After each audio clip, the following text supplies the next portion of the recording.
Hey, what's up, everybody? It's Lopez here. You're about to listen to episode number 252 of the Gunline podcast. On this episode, I'll be having a conversation with Melinda, who is a TikToker who I've been following for about a month now, listening to her content about, the indigenous people of America and debunking. She does a lot of debunking on certain cultures or other folks that try to take credit for stuff that was already here. But anywho, we talk a bit about her military career in the Air Force. We don't hold that against her. Then we talked about her transition into the civilian sector and her journey into the identification of her indigenous culture. And anyways, hope you enjoy it. I had a great time. I'm still wanting to talk more with her. So I can't wait to have her back on here to discuss even more things, maybe about the star people that the indigenous believed in. That'll be a great one. So anyways, with that said, I hope y'all enjoy this episode and let me know what y'all feedback is in the comments. Thanks for being here on the Gunline, y'all. Gunline. We got a fire mission coming down, y'all. I'm your host, Lopez, and you're listening to the On the Gunline podcast, episode number 252, y'all. Where has the time gone?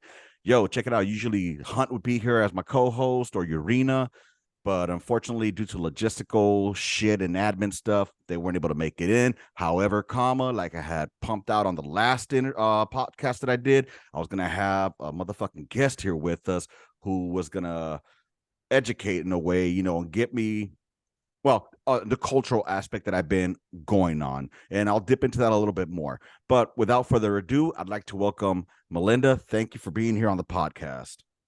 Thank you for having me. I appreciate it. No doubt. I've been following you now for a couple of weeks, dare I say a month, but I think a couple of your talks get banned for some reason. You got haters out there. So people hate the truth. I got plenty of them. This is my third account on TikTok. So, damn. Yeah. That's crazy, yo. Now I had for about 6 months and I had almost 38,000 followers on that one. And then my second account I had for a little less than 2 months and I had gotten up to almost 8,000 followers. And then this one I've had for a month now. And I'm back up to 7,000 now. So there you go. Hope until the haters come and fucking take you down. You know what I mean? Yep. That's what they do. They don't like the truth, and we'll get to that here in a bit. One thing I do want to point out is that Melinda is a veteran, and you served in the Air Force, if I'm not mistaken. Is that correct? Yeah, 10 and a half years active duty Air Force, and then I did a couple years in the reserve after that, and I was a medic. Nice. All right. So good shit. With that being said, so you joined, how old were you when you joined in?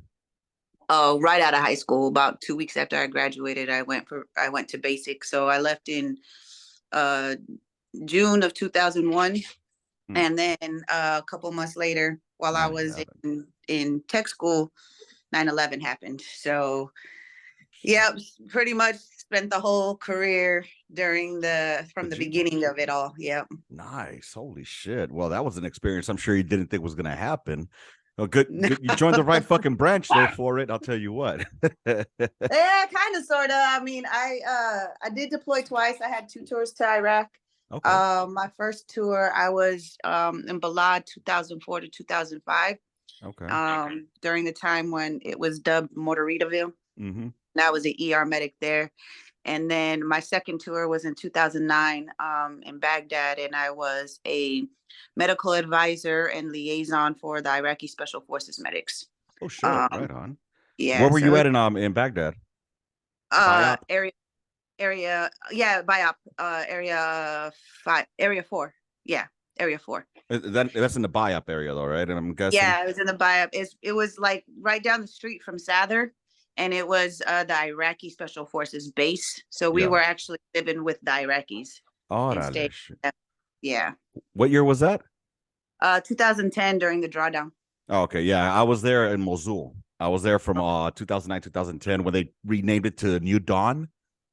And it made me laugh when they were like, all combat troops have been pulled from Iraq, and I'm like, did we miss the motherfucking memo? Because we're going on a mission right now, yo. And Oh yeah, there's plenty of missions still running in 2010 too. right, motherfucker, like, did we miss that motherfucking memo? The war ain't over, y'all. We still got fucked up out there in Mosul a few times. So, but Yeah. did going back to your early years, did you have any previous family in the military?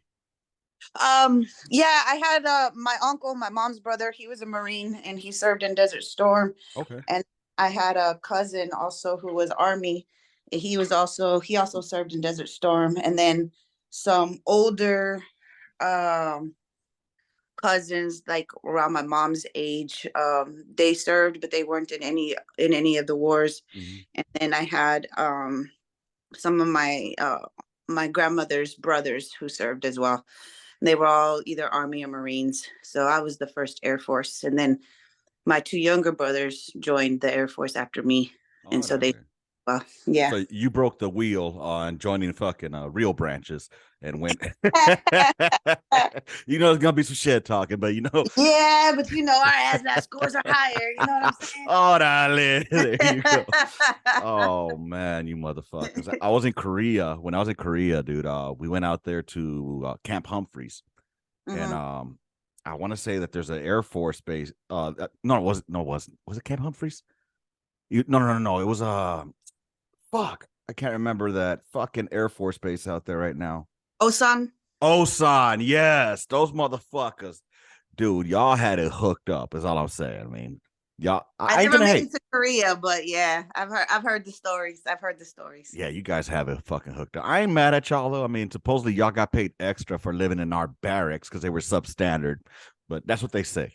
That's a rumor. I Yeah. wish. I it was funny because I was stationed with the Army. My first when I was stationed in Germany, Mhm. I was working joint operations at the hospital at Landstuhl with the Army there. And then my second deployment was joint operations with the Army. But yeah, nah, we didn't get paid extra. Now, unless it was like field pay type of deal, yeah, Mhm. they might get that, but it's just a rumor. They unless if it's really bad, really really bad, they might throw you a little few extra dollars, but it's not nothing significant. I don't know. I mean, to the Air Force, not having air conditioner might be really, really bad. So, Hey, I'm telling you, I'd rather hey, I ain't gonna lie, I'd rather stay in a hotel than stay in the field. I've stayed in the field before, but I'd definitely rather stay in the hotel. I ain't lie. well, you know, I ain't gonna lie. I mean, I joined the military to be in that. I put myself in that environment. So, you know, I don't Mhm. hate. I mean, that's why I joined the field artillery. I knew I was gonna be in the field a lot, and yet when I was out in the field, I was bitching. It's like, why the fuck are we out here again? But it's all gravy. So, what made you? What was the decision? Like, it was the military something you had looked into doing? Not initially. I kind of always looked up to my uncle who was a Marine, but I didn't know what I really wanted to do after high school either. So Mhm. I kind of was like, I didn't want to spend money on college and not knowing exactly where I wanted to go with my life. Yeah. I didn't even have any clue as to what I wanted to do. Right. So I was like, well, this will be a perfect opportunity for me to get out from where I was at and, maybe travel, get some GI Bill money and Right. go from there. And I initially started off with just enlisting for 4 years. Then once I got into basic, I added 2 more years to my contract in basic, like a Okay. full. And then I reenlisted again after that for that second 4 years, and then I got out, so I could finish nursing school, and I was a single mom at the time, so my second deployment, my kid was a toddler. He was 3 years old when I left, so you know how it is when you leave. And then being a single mother deployed, and his Yeah. father he was a C-130 crew chief, so his dad was constantly gone. Right. So we were deployed at the same time. So I just felt it was easier and more stability for my son for me to get out and just go to school and start my nursing career. That's what's up. But I actually plan on going back in. That's what's up. And now, you know, with that bachelor's, if you got one, Yeah. Yes, ma'am. Get that I'm salute going and that motherfucking officer pay. Yeah, as soon as my son graduates, I'll be going back in as a medical officer. And That's that way awesome. I mean, it's 10 more years. Might as well knock out the 10 years, retire, by the time I'm 51 and Mm-hmm. I have to work anymore because I'll retire with that officer pay. So, Amen to that. And then you throw in all the VA bennies to go behind that. yeah. You'll be golden. You will be golden. Mhm. That's what's up, man. That's a good plan. That's a good plan. Dude, let me see. What were your expectations versus realities of the military? Um, my uncle and my cousin pretty much they gave me the rundown, so I didn't wasn't expecting any more than what they told me. Mm-hmm. Like actually I thought I was going to be getting yelled at more than what I did. It's the Air Force. The Air Force stuff. But it was funny because they both told me that I was initially going to join the army, and they both told me they're like, no, you will go Air Force. It's better for you as a female to go Yeah. Air Force. So you need to go Air Force. They still clown on me, which I always thought was funny. I'm like, how are you going to clown on me when you basically threatened my life to go in? And then now you're going to clown on me for being in the Air Force. For But, real, right? I'm doing what you told me to do, and now you're shit. You know what? Typical fucking Hispanic family. You know, exactly, right? uh, we tell you Oh, do this the right way, and then we shit on you for it. We can never be proud. can't. Oh, you completed high school. Oh, you got a fucking diploma. Mira que chingón. Oh, you think you're all that now? Can never say congratulations without fucking shitting on us. Exactly. Where But are you from originally? from Colorado. Oh, okay. Yeah. Whereabouts? The Denver area. Okay. Right. Yeah. Right. So, and Yeah, then I'm a little bit familiar with that. I was stationed in Fort Carson, Colorado. So okay. Yeah. Yeah, down in the Denver area. And then my family, like where my grandmother and them grew up, they grew up in the San Luis Valley. So that's where they grew up at. But okay. which is southern Colorado, out by Trinidad and Alamosa and Oh, stuff like okay. See, Trinidad, I'm tracking because that's over there by that. Raton going into New Mexico, right? Yep. I had Yep. to drive through there when I would come over here to San Antonio. So right on. Cool shit, man. Cool beans. So when you decided to get out, when you decided to make your transition to the civilian sector, you already had a plan on what you wanted to do, which was go to school to get your nursing, right? Hmm. So did you have any difficulties in the transition coming out of the military into the civilian sector? Man, I still do. Word. I still do. It's been, I got out in 2011 and Wow. I still have issues. I'm just so used to being it not being an issue with me being blunt and direct to people, Mm-hmm. and you know how it is in the military. Even when you send an email, it's like Roger that, or yeah, this was taken care of, and that's it. Mm-hmm. Like a quick 4-word sentence, and that's it. So the working in the ER kind of helped me transition that a little bit because Yeah. you don't have time to hurt people. People's feelings can't get hurt in the ER because it's Right. life or matters. But when I kind of left the ER just to being a single mother, it was just kind of hard on me and my son. So I left the ER and kind of went more into the corporate medical insurance world for a little bit. Ooh. And yeah, that it was always a constant. I need to talk to you. Your attitude, and I'm like, what attitude? Like seriously, all I'm just telling you is what it is. Like, what are you mad for? But and I had to constantly watch. I cuss a lot, so I had to constantly watch my mouth. Like I really felt like I couldn't be myself, and Mm-hmm. so I went into doing contracting work where I Cool. work on my own for now, and then I'm actually gonna go back and work for work at BAMC at the military hospital there. Fuck yeah. So at least that way I'll feel more comfortable and be around people who think more like me. You know what I'm saying? Yep. So that's always been the thing, is just that sometimes people can't handle my directness or my bluntness, or Mm-hmm. they think I always have an attitude, which already adds to the shit being, being a woman of color. I was just Like, gonna say that shit. I was so just it already Yeah, I didn't even adds gonna to say woman of color. I was just say being a woman. It's gonna be like, oh, being a she's coming out yeah. sassy or bitchy. You know what I mean? Yeah, exactly. So it already adds to it. So they all automatically think that I'm always got attitude problem or some shit like that. And it's just like, you know what, whatever. I don't fucking care. You guys can Mm-hmm. get. And that's the So thing, I don't fucking get it. I prefer being blunt, direct, straight into the fucking point. I don't like tiptoeing around. I get you have to have tact. Got it. There's different ways to say go fuck yourself without saying go fuck yourself. And I exactly. do it, but there's some times that, I've gotten caught where I say, this is about the dumbest motherfucker I ever met in my life, and let's just say HR, Yep. fuck it. Yep. It is that tiptoeing around. And it's like sometimes, you know, if you tiptoe around so many people, that's how you get taken advantage of. That's how I Mm, see it. And it's me with my experience in my years and my career throughout from the beginning, joining the military, my nursing career. I've been a nurse for 8 years. So it's like I don't need you. You guys need me. right. It's not a problem for me to find a job. I can go anywhere. I have the experience. I have the resume. I've worked in many different areas within medicine.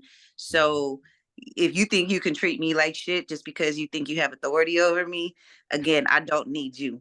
Right. So I'll always be good. I'll always have a job regardless. Fuck yeah, dude. That's what's up. Now, and it's cool because now we're transitioning to a few things that I wanted to talk about. And again, there's certain things that like certain terminology that people use that I personally don't agree with. But I respect y'all, that use it.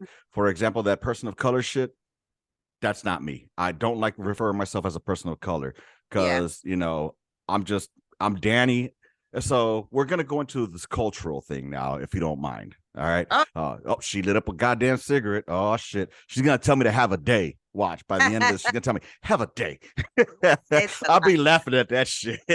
Or when you call a Well, it's like motherfucker a goof.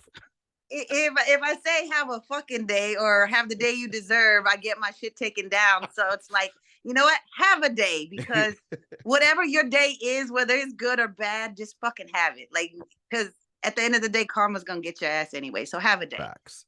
Facts.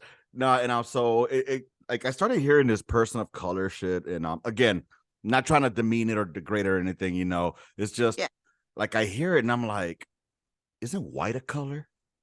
You know what I'm saying? But I get in the sense that people are using it. And then or BIPOC, that's another one that I heard. Like, what the fuck is a BIPOC? And it's just like, so I'm in this, I'm in this path where I'm trying to find my identity. All Mm-hmm. right. My what is Danny's identity?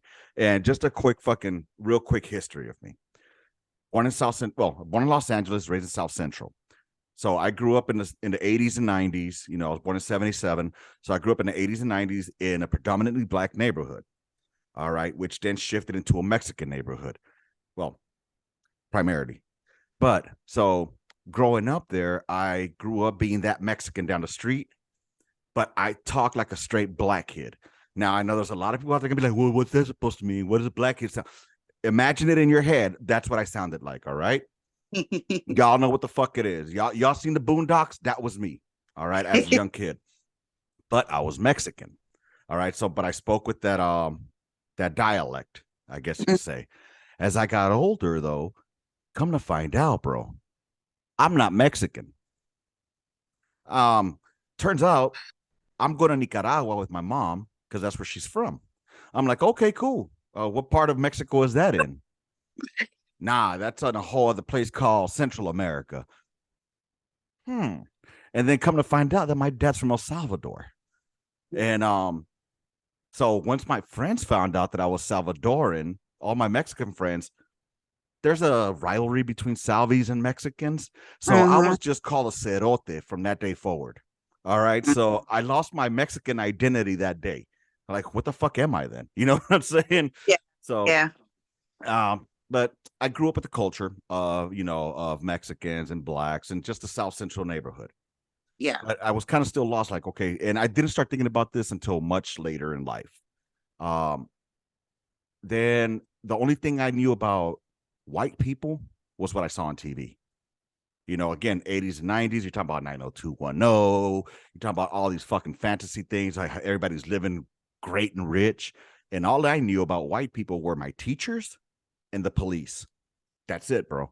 And then the only other race I knew about was the Koreans, which were our Mm-hmm. chinos that worked at the swap meets. or what y'all call flea markets. You know what I'm saying? So Mhm. that was my extent of racial knowledge. Bro, oh, speaking about racial knowledge, I did not know that the N word was a slur until I was in 8th grade in junior high. All right. Because when I say that I spoke like a little black kid, I'm talking it all, and I Mhm. was talking to my boy Richard and I called him, you crazy. Next thing I know, I'm getting wrapped up and taken to the counselor's office. And they were like, you can't be saying that. That's a bad word. I'm like, what? No, that means like my brother, my dude. That's when the Mhm. reality hit me of that. But anywho, so more confusion, right, to my self identity. Yeah. And I guess that's why I ended up in the military too. Let me change that. Why I enjoyed the military, because I think the military within itself is a culture, Yeah. you know. Yeah. And what I appreciated about it is that black, white, Asian, Islander, Puerto Rican, Salvadoran, Mexican, Indian, Native Indian American, whatever, we were all equally worthless pieces of shit. All right, Mhm. in basic. And the way you advanced was by your worth. You know what I Mhm. mean? And Yeah. I drank the Kool-Aid 100%. I will not lie to you. I drank the fucking Kool-Aid. All right. Mhm. Yes, you had your good old boy clubs and you had your different, but I didn't grow up in the 50s, 60s, and 70s when there was that segregation shit. So I'm only talking about 2004 to 2015 when I was in. That's Yeah. it. So, anyways, but I adapted to it. I enjoyed it and I loved it. I loved the whole military thing. And then not only that, within the military itself or in the army for itself, we had different branches: armor, infantry, field artillery. So within those, you had another subculture, which was your branch or your MOS, your job, right? And we took pride in that, and like being in a field artillery, being in an infantry or whatnot. Again, I know this is probably like a stretch, but this is not how I see it. And that's the culture that I felt accepted in, if that Mhm. makes sense. You know what I mean? Mhm. I Yeah. finally felt like I belonged. All right, cool. I get med boarded. I come to the civilian sector, yo. And I've been in a search now because I'm not a Mexican American. I'm not a Hispanic American. I'm not a Latino American. I'm a fucking American. You know what I mean? That's what I consider myself, right? But I started seeing all these other people like I'm trying to unite versus separate myself personally, right? Mhm. But I find it sometimes that some of those conversations end up doing more hurt, like by dividing and putting ourselves in boxes, right? Mhm. Where am I going with this, yo? So I decided it goes to with checking the boxes where it says, are you white Hispanic, black Hispanic descent, or so whatever like that. And then they Mhm. had, like Indian or Native American. And I'm like, why can't I check? Why don't they have one that says mestizo? That's where my first realization came in. Like, okay, soy mestizo, you Mhm. know. And then I started, listening to some of your content and content from others. And like I listened to y'all and I started hearing some others that you educate a lot of that say that they were here before everybody else, and Mhm. that's another conversation. So anyways, that's what got me onto this journey of finding out who I am. Luckily I was able to decipher that the indigenous people of where my dad's from in Tenancingo, El Salvador, they were pipil. All right, so they're like Nahua pipil, which turned out I always said, the we're Maya. Our people Mhm. in Central America were Maya. Wrong. Turns out that these Nahuapipil were actually came from the Aztecs that migrated down south and settled in that area. I'm like, Mhm. well, all this fucking time I've been saying I'm fucking Mayan. I have no idea. You know what I mean? I'm one of those guys that's just spewing shit just because I want to connect, you know? So I've been trying to educate myself, like you say, go educate yourself, right? So I've been trying. But along with that, I also want to connect with the Spaniard side. Porque I wouldn't be Lopez if it wasn't because those people that crossed, from Europe to over here. Mhm. And did they do horrible, horrible things? Yes. Yes, they did. Mhm. Unforgivable things. And now, do I know if any of my descendants did it? I don't, because I can only go back as about to my great great grandmother. That's about as far as Mhm. I can go. Now, did they open the pathway for more people to come in? Yes, they did. And would things be different if they had never shown up? Of course. Mhm. But, so what I'm getting at is I want to learn from both, because in my belief, and please educate me if I'm incorrect on this, but with the mestizo culture, if it's not even a culture, I guess it, I think it should be a culture or a race at least, because we're talking about two races that made one. You know what I mean? Mhm. So, is there? Do I need to choose one or the other to connect to, or is there a possibility to connect to both without vilifying it? You know what I mean? Yeah, If that makes sense. no, I hear you. I know Like, there's a lot to unwrap right there. I'm sorry. I've been wanting to no, talk to you no, for no, so you're long. good. You're good. I always tell people like, um, how you're going to identify is how you're going to identify whatever you feel comfortable with. There, you got the Afro Indigenous people who connect with both, both sides. Um, Me personally, like I always was told I was Mexican growing Mhm. up, and my family came up from Mexico. They settled in the New Mexico, Southern Colorado area.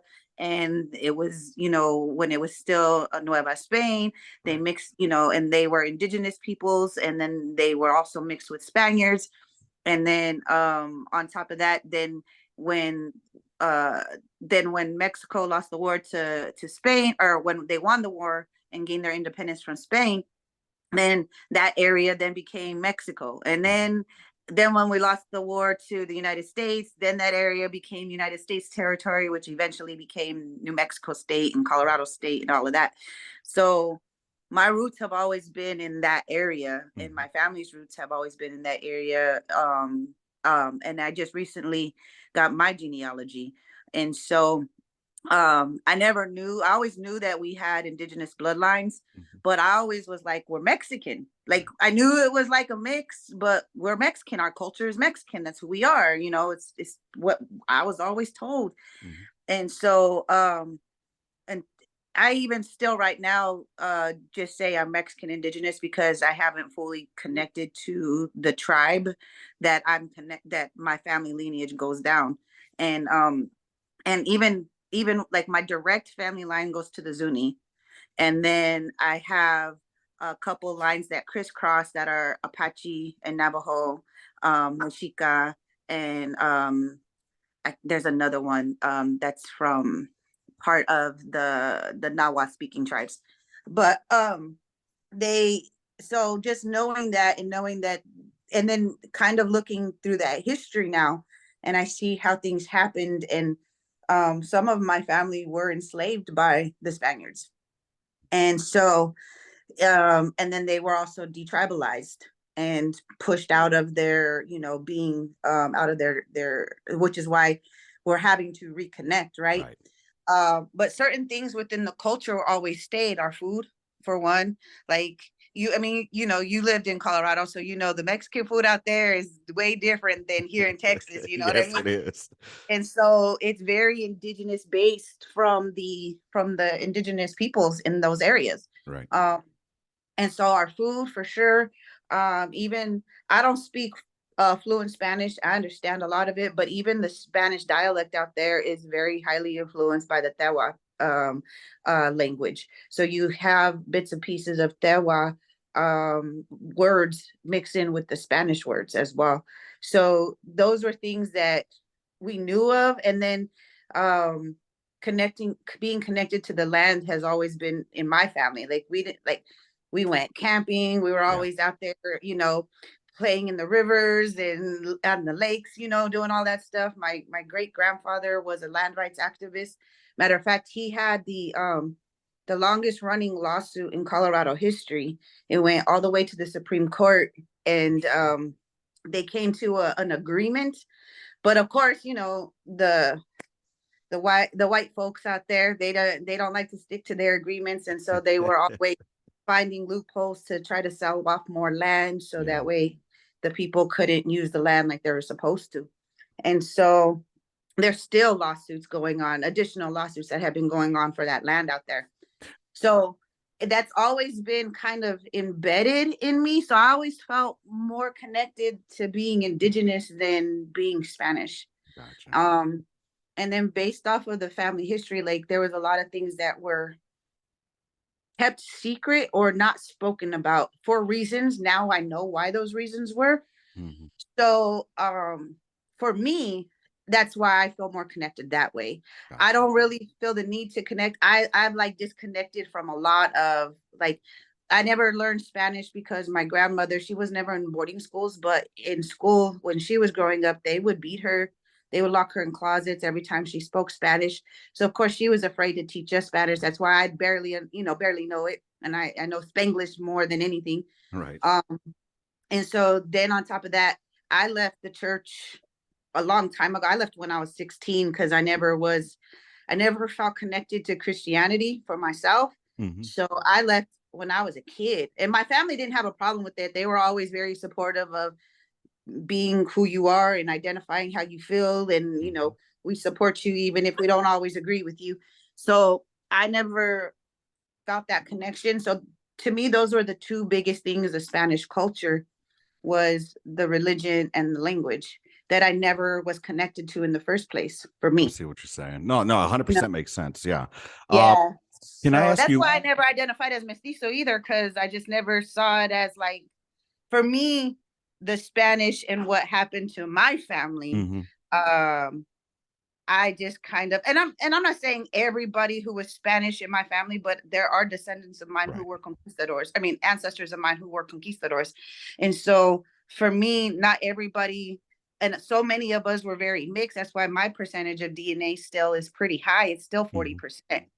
And so because everybody was highly mixed, Yeah. and so um I'm not saying that all Spaniards were bad, but at the same time, in my family Right. history, the ones that the pure Spaniards that were in my family, they They in didn't my come life, with good intentions. yeah, they came with, and even my great great grandmother, she was 15 and married off to a man who was 28. So, those types of things, it's Yeah. like, And so then, I I mean, understand why some family lineages don't have that.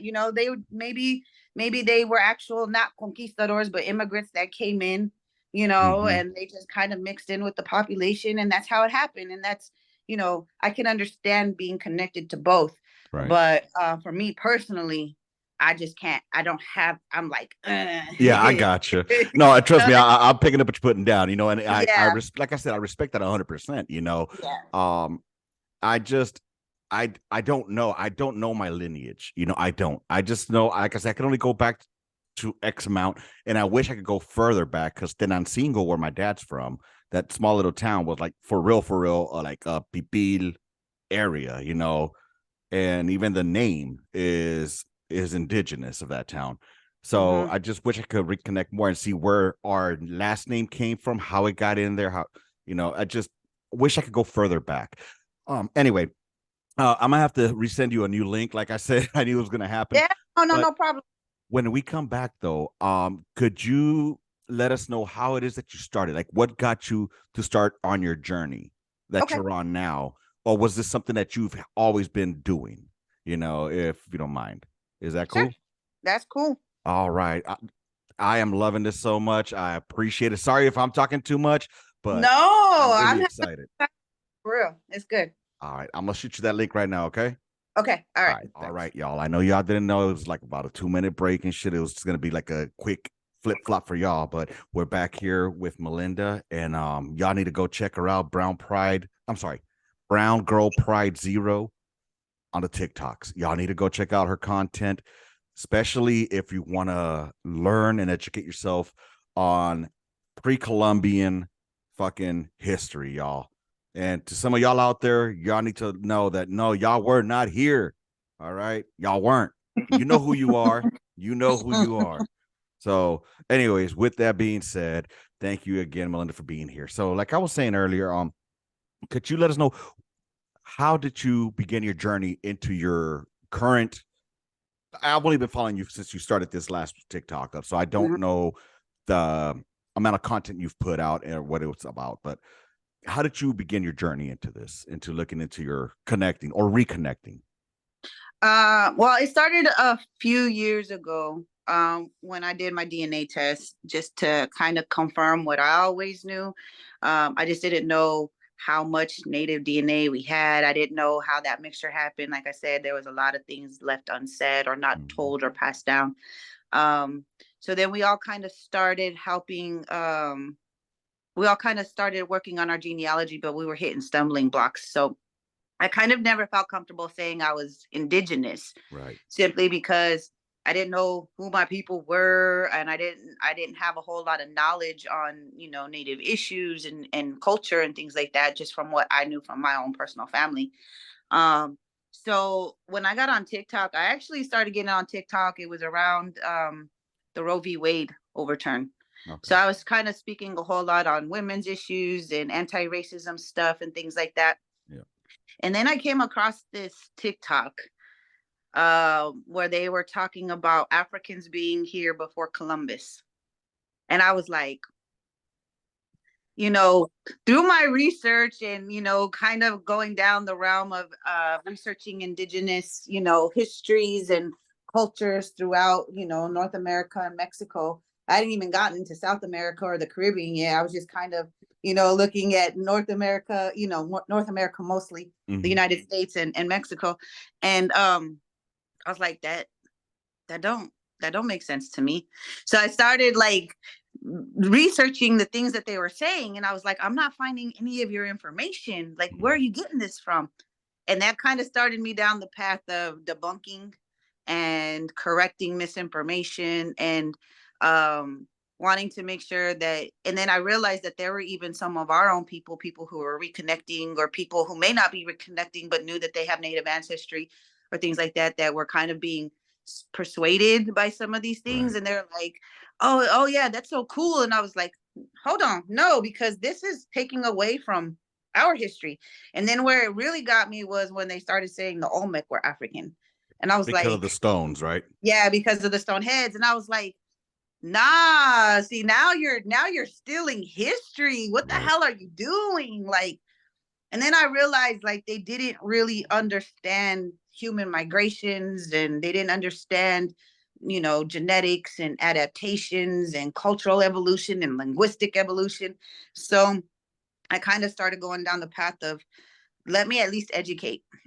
And just because it's a demographic that is more, the demographic is, most that's pushing this are Black people. And it's not all Black people. It's just a certain group of Black people that unfortunately is getting larger and larger. A lot of people think, oh, it's just a small fraction. No, these some of these people have over 100,000 followers on TikTok, on YouTube. Some of them have millions of followers on YouTube.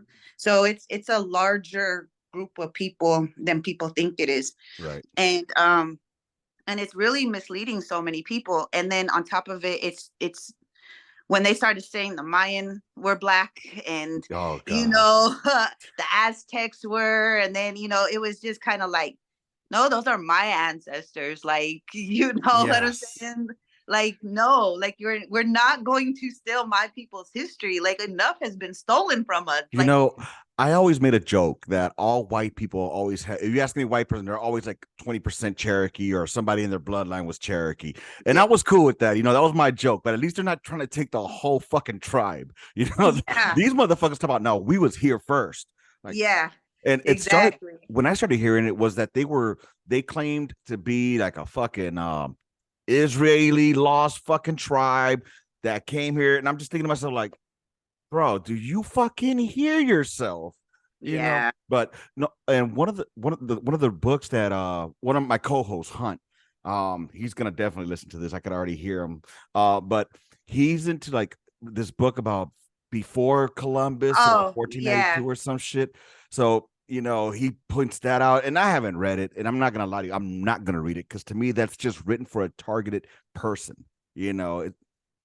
So the history on that book is called "We Came Before Columbus." It's written by Yvonne Van Sertima, and basically he was a college professor with more of a focus in history, but he wasn't an anthropologist, he wasn't an archaeologist or nothing like that. He never even set foot in Mesoamerica at all. He took other people's work mostly white people, other people's work, and kind of made inferences to it. He even manipulated what the Columbus Journal said and things like that. So his book was debunked across archaeologists across the board. Like multiple archaeologists came out and said, no. Shit. Are you there? Are you there? Oh, you gotta be fucking kidding me. Pause, pause, pause. All right, everybody. That was not any editing. Y'all know I don't edit. There was a fucking something that happened with the goddamn interwebs. But the last where she froze and we picked back up, it was Mesoamerica, fucking white man. All right, so he never stepped foot in Mesoamerica, and he interpreted, I guess, writings from white people that he had read or something. Yeah, so it was basically he took a bunch of scholars, white, and back then it was mostly white scholars. So he took a bunch of their work, kind of interpreted how he thought, made inferences that weren't accurate, even misinterpreted the Columbus journals, things like that. And if you actually read the journals themselves, which by the way don't exist, the real journals don't exist. They were lost back in the 1500s. So a guy named, he was a friar, his name was Bartholomew de las Casas. He apparently had a copy of the journals and then transcribed it and translated it. So that's where everybody gets their information from. But if you read the actual transcripts, it never says anything that Van Sertima says in his book. He talks about gold tip spears in his book. That's not in the journals. He talks about Columbus came across people that said they saw Black people. That's not even correct information in the journals. So there was a lot of things, and archaeologists all across, especially experts in Mesoamerica archaeology, debunked it. There's like a whole 30-page paper on this where they pretty much debunk his book point by point. So, but it was written in the 70s, but people still hold on to it because that book was actually used in college courses for, African American, courses that they had, specifically focused on African American history. So a lot of people were using that book. So a lot of people still reference to that book. And that's why I've always debunked everything that it's always the same things. It's the Columbus journals. I've debunked that. It's the Olmec heads. That's been debunked. Not only has it been debunked because it's racial science to say certain features are African and not no one else, but also DNA in the Americas is only linked to here, and we find no African DNA pre-Columbus here. So then you have, then they talk about the Mali voyage. That's been debunked. There's no evidence of the Mali ever showing up here. If the voyage happened, it happened, but we have no evidence of it. Then they talk about the tobacco cocaine mummies. That's been debunked because there's actually, where they always thought that there was no plants that produce cocaine in Africa. They've actually found plants out there that produce cocaine in Africa that are indigenous to Africa. So like these types of things that have since been debunked with current research and current, archaeology and all of that stuff, but they tend to still want to navigate to old research and not update their research. And I get it because what I've noticed is that it's kind of like an ego thing, right? Because at the end of the day, Black people, African Americans, and Africans also, they have always been put at the bottom. Right. And to say that they made it here before Europeans would be a huge accomplishment to say. And then it's like I think to them, they felt like we're taking that away from them. We're taking this accomplishment away from them, which that's not what it is. Like I've always maintained, if you could show me evidence, I will concede. I will concede 100%, but there's just no evidence. And if you guys y'all came, hung out, maybe, had a, couple barbecues, hung out on the beach, had vacation or whatever, Right. and left, but there was no impact on our people, like culturally, genetically, Right. linguistically. There was no impact on our people. And what it does is it takes away from our people and what we've accomplished and who we were. And when you guys said that they came here and the Olmec heads and all of that, it's making it seem like you influenced our people. Thank you. And you didn't, you know what I mean? And there's nothing wrong with that. Like, to me, but I feel like it's really this feeling of you're taking away this accomplishment as if we couldn't travel. Well, we traveled too, so we could have gone over there, but we don't So, make those claims. another one that makes me laugh though is when they start saying like, the Egyptians, the fucking all these Moors and all that. Okay, that's North Africa. Okay, we're not talking about North Africa. We're talking about sub-Saharan Africa. All right, Mm-hmm. and I think there's a big disconnect with a lot of people not understanding that the motherfucking Egyptians weren't as black as the sub-Saharan. And that's one argument that I had with well, not argument, but a discussion I had with Hunt was I'm not saying that it's not possible that some of your ancestors jumped on a boat and said, hey, let's go west. You know what I'm saying? Let the winds guide us, and then you hit fucking Cuba, and then you hit fucking Mexico, hung out for a while, like you said, invited them to the quinceañera and all that shit, and y'all hung out, and then Chuck Deuces. But that's about it, bro. Like, you Yeah. did not, like you said, it's taken away. Just like they believe that, by us debunking their history, Yeah. that they don't understand that they're taking away from our history, Mm-hmm. and then like Yeah. that one live that you did with that one, well, there was that one lady who was on there saying about we're not African, and then she is African, and then she was fucking a Louisiana Indian, and she lost me. She was all over the fucking place, bro. I lost brain cells that day listening to that lady, but I tell you, I can't. I wish I could have the feeling that you did when you found out. You were able to connect with that one person that told you about your lineage. You know what I mean? Because I remember like you were really excited. I saw it, and your tone projected it. And I know in El Salvador they're starting to recreate or bring back the pipil. Like the Nahuatl language. They're teaching it in their schools. They're actually letting it thrive and become what it used to be. Hopefully it will. But it's crazy what the Spanish did to the Indios, because in 1932 there's this thing that happened out there called a matanza, where they took their fucking lands.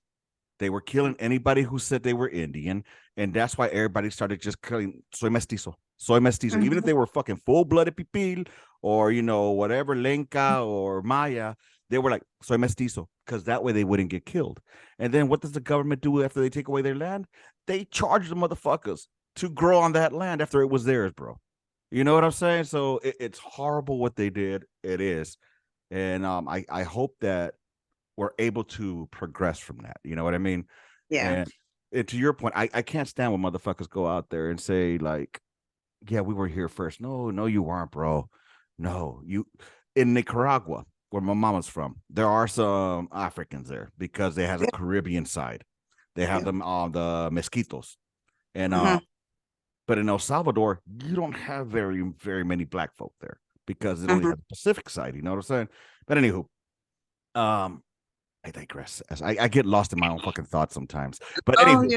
so when you reconnect, as you're reconnecting, like, what are some of the things that you're doing? One thing I love that you point out, there's motherfuckers out there that want to reconnect for money. All right. Like, because my tribal identity, government money. Look, first of all, I want us to be recognized as a people. That's all I want. Recognition as a people, because I don't care about any money.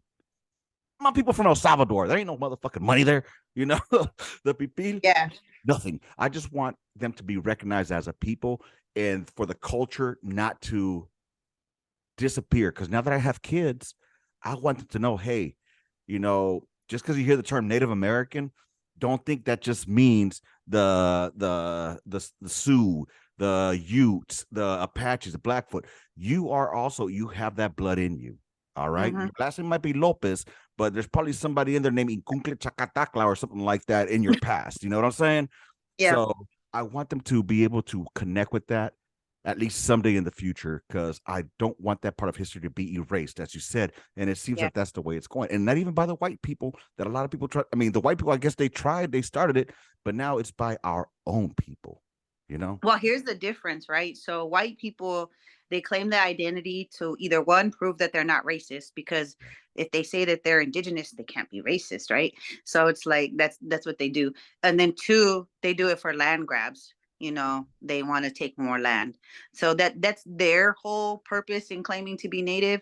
The purpose when it comes to black people, a lot of it is, some of it is for clout and thinking that they're going to get some kind of money or land out of it because they're not getting reparations as Black Americans. Mm-hmm. It's been promised and promised over and over again, but they're still not getting it.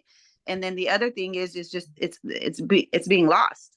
You know, it's not knowing your identity, Yes. and then which to me, and I hear a lot of times it's, we weren't, there's this shame associated with being slaves. Mm-hmm. And it's like, if you really knew our history, we were slaves too.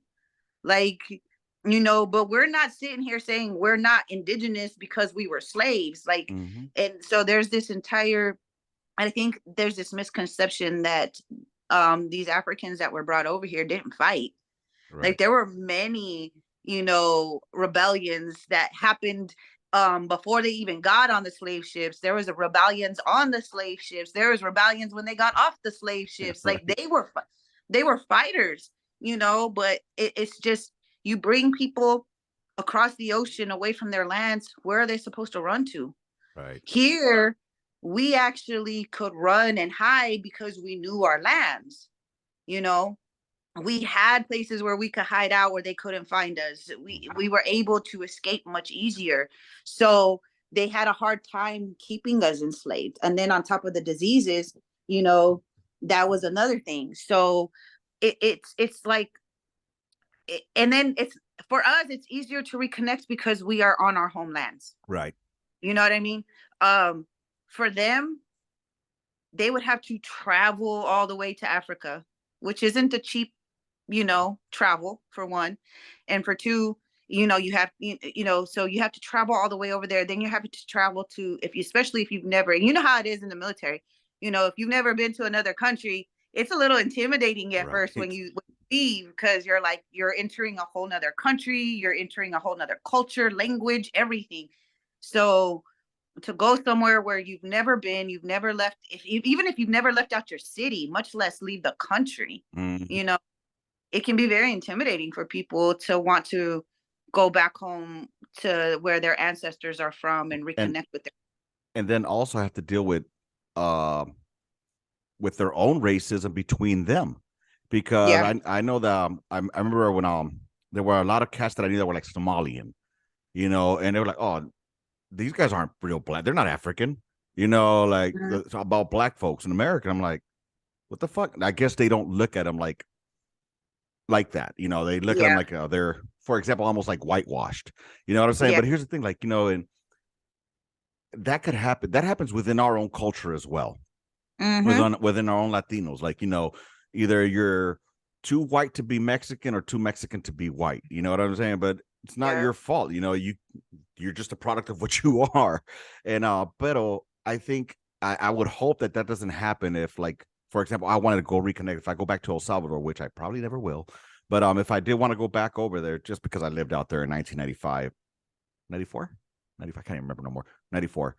And anyways, and it's not an easy place to live at right now, but well, back then it wasn't. But anyways, I would hope, I mean, I would feel bad if I was turned away, like, oh no, you you have Spanish and you are not accepted, you know what I mean?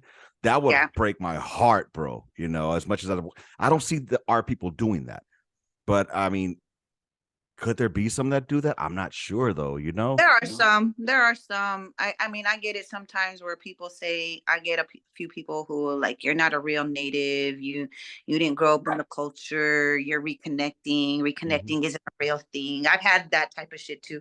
And I always chalk it up to colonization, right? Because even full bloods or people who are fully connected and things like that, like they've are still products of colonization.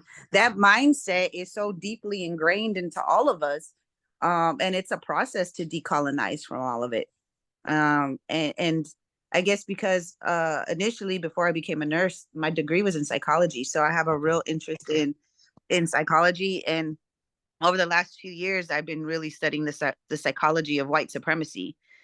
And when you like really pay attention to the microaggressions, the just the ways, like, for example, within our family, right? So Hmm. why a lot of people do sometimes feel like they have to not discount being Spanish, right? They're like, they're still, like how you said, it's still part of me, right? Right. It's still part of, if it wasn't for that happened, I wouldn't be here. I'd be somebody else. And that's true.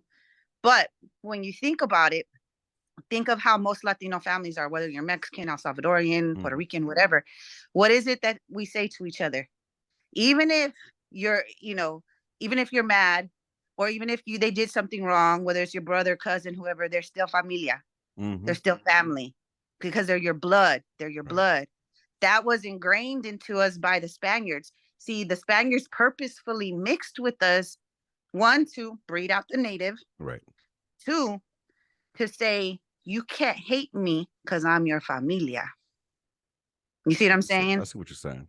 And so, because that was ingrained generations and generations and generations back, you can't hate me no matter what bad I do to you, no matter how I hurt you, no matter how I abuse you.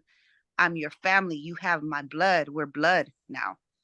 And so that has transpired throughout the generations. So even you don't recognize something just as simple as that, as if your brother did you wrong, but you have to, and you feel like, you don't want to forgive them, or you don't want to deal with them anymore. I always say, like, I can love my family, but I don't have to like them, right? Yes.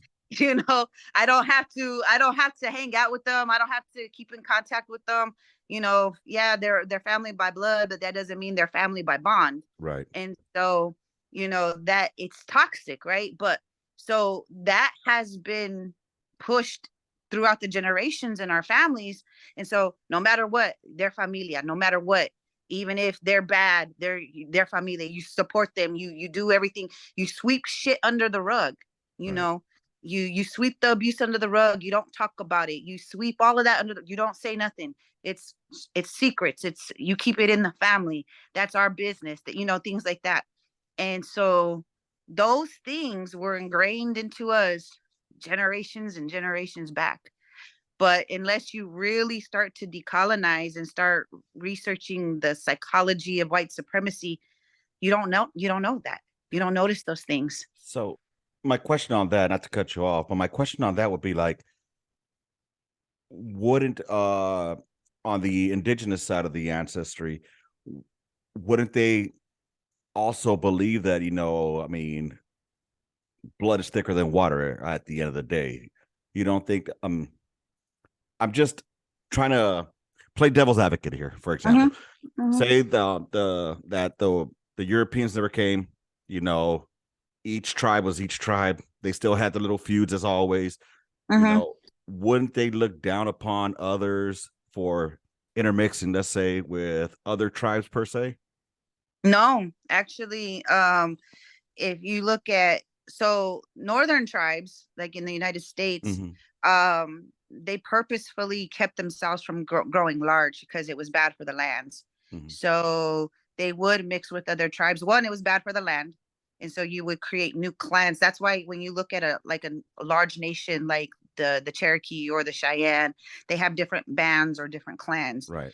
Um, and they would separate from their original clan and kind of move a little bit further away so that way they can protect the lands, but also protected blood. Because if you have too much intermixing within the tribe, that starts, we all know what incest does. So that's what Mm-hmm. that, so intermixing with between tribes wasn't a look down upon thing. They knew that it was important, but see, we didn't have this concept of race or Right. mixing before colonization, right? So that's where they would have intermixed. Now when it comes to like the whole blood is thicker than water thing, um different tribes do different things, but the majority of it was, if you went against your own people, you were punished for it, and you had to earn your way back into the family, you had to earn your way back into the tribe. And if you didn't, you were ousted. And that's what it was. And that person either had to find another tribe to go belong to, or whatever it was. But Right. that's what it was. It was, if you messed up severely enough, then you had to earn your way back in. You had to prove that you could be trusted, and you prove to be honorable again. um Versus, you're just family, so we're still going to keep you in the family because you're blood. You know what I Right. mean? I see what you're So saying. that was the difference. See, and like I said, you'll hear me like play devil's advocate sometimes, cuss my mind Yeah. thinking of like, but I mean, I'm not gonna know if I don't know. You know what I mean? So And that's how it should be. That's how conversations should go, because otherwise you don't learn, you don't grow from it. You don't, you know what I mean? yeah, yeah. I mean, I always have like questions of what if and whatnot, but I try to keep them to where it's not sounding like an attack or it's like I'm trying to like argue. I'm just trying to Mhm. fucking for my own childish fucking knowledge. I mean, like I said, I'm still on this kick of like, what is American culture? I'm still trying to fucking figure that one out. Like, what is our culture? And for shits and giggles, this is the best answer I've gotten here, Melinda. This is the best answer. I went to my daughter, like, Emily, what is American culture to you? And she's like, well, we're too diverse to have a culture. There's too many cultures here to just be one American culture. And then she said the one thing that stood out, I was like, but there's a stereotype of American culture that we're too patriotic. And I think that's like the only thing that made a lot of sense. I'm like, yeah, we are some patriotic motherfuckers, which, well, I'm a patriotic motherfucker. That we mean. Mhm. But, for my 12-year-old to be telling me this shit, because when I was 12 and you asked me what is our culture, I'd be like, the fuck does culture mean? You know what I mean? So, um, and I'm still trying to figure it out. And I did see a couple because I put it on the YouTubes and a show like that. What is American culture, right? And people were saying like, the same thing she said as far as like, there's too many diverse cultures and whatnot. Or the one thing I didn't want was, well, do you mean black culture? Do you mean white culture? Do you mean Hispanic culture? No, I'm about American culture. I don't like because I don't want to divide. I'm trying to unite. If there was, do you think there's a such thing as just American culture at all? My answer is American culture is white supremacy, because look at how our entire system is built. Um, Not in the sense of every person is a white supremacist, right? I'm talking about how the culture in itself in America was built upon assimilation. It was built upon stealing land. It was built upon putting a racist system that is still in place, um, and it upholds that white supremacy in many ways, where we're still, as people who are in marginalized groups, because I don't like to say minorities because we're not the minority, we're actually the majority when we take all black and brown people together. We are the majority. But we're the marginalized group.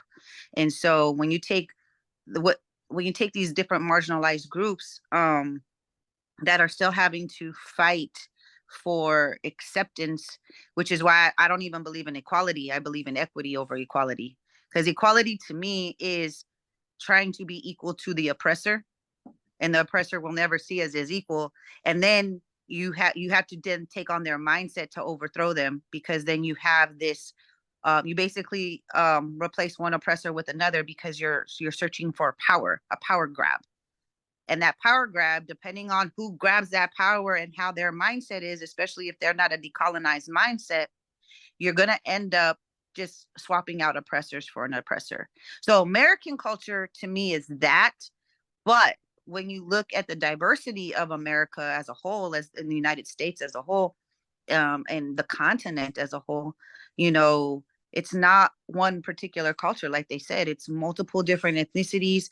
I believe in tribalism, not segregation, but tribalism, right? So tribalism is being with your people that share the same culture, that share the same ideologies, that, you know, you're not going to have 100% agreement, but it's, you know, people that you connect with on a, Mm-hmm. it's kind of like the military. Like you have a diverse group of people, but you all have, most people share the same kind of perspective and ideology. I mean, outside of politics, right? But but at the end of the day, it's you're my brother, you're my sister. I Right. got your back, you got mine, regardless of how we, like, even when during the war, regardless of how each of us individually felt about the war, we Mm-hmm. still had each other's backs 100%, no matter what.